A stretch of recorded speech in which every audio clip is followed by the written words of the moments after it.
শ্রম আইন থেকে শুরু করে বিএনপির আমলে, যতবার বিএনপির আমলে হয়েছেন, বিএনপি ক্ষমতায় এসছে, তখন থেকেই এদেশের শ্রম আইন সংস্কার ও আধুনিকীকরণ, বেতন ও মজুরি কমিশন গঠন, গার্মেন্টস শ্রমিকদের ন্যূনতম মজুরি নির্ধারণ বাস্তবায়ন ও তাদের বোনাস প্রদানের ব্যবস্থা গ্রহণ, শ্রমিক কল্যাণ ফাউন্ডেশন গঠন, গার্মেন্টস শ্রমিকদের সন্তানদের চিকিৎসা ও তাদের লেখাপড়ার জন্য বিশেষ ব্যবস্থা গ্রহণের মাধ্যমে বাংলাদেশের শ্রমিক সমাজের ভাগ্যোন্নয়নের যথাযথ কর্মসূচি গ্রহণ করেছিলেন শহীদ রাষ্ট্রপতি জিয়াউর রহমান থেকে দেশনেত্রী বেগম খালেদা জিয়ার সরকার যখনই ক্ষমতায় এসছে।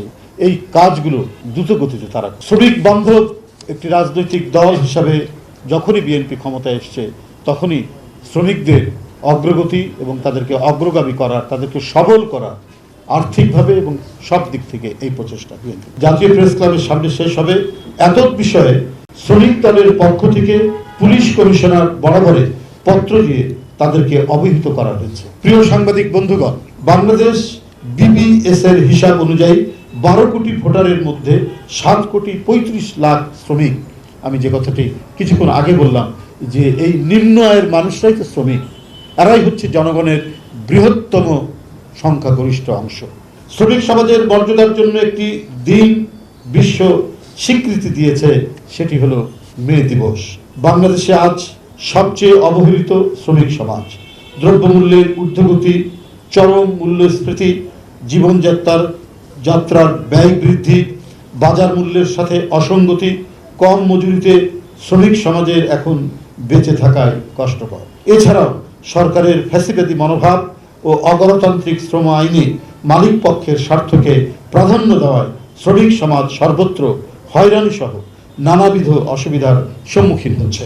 শ্রমিকদের সংগঠিত হওয়া ও অবাধ ট্রেড ইউনিয়ন অধিকার থেকে দূরে ঠেলে দেওয়া হয়েছে।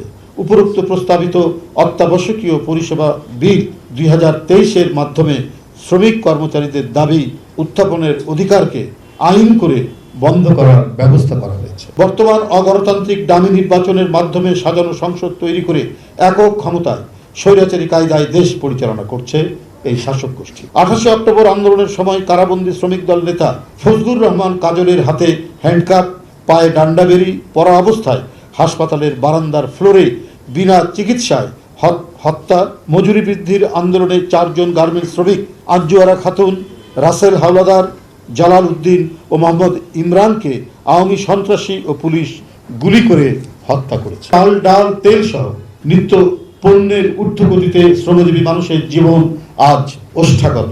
সরকারের গ্যাস, বিদ্যুতের দাম বৃদ্ধির ফলে এর প্রভাব শুধু সাধারণ জনগণের উপরেই নয়, উৎপাদন খাত, শিল্প কলকারখানাগুলোতেও পড়েছে।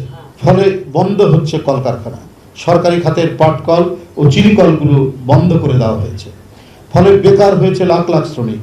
মানবেতর পরিস্থিতিতে শ্রমিকদের পরিবার, টাকার অভাবে তাদের সন্তানদের লেখাপড়া বন্ধ হচ্ছে ক্রমাগতভাবে।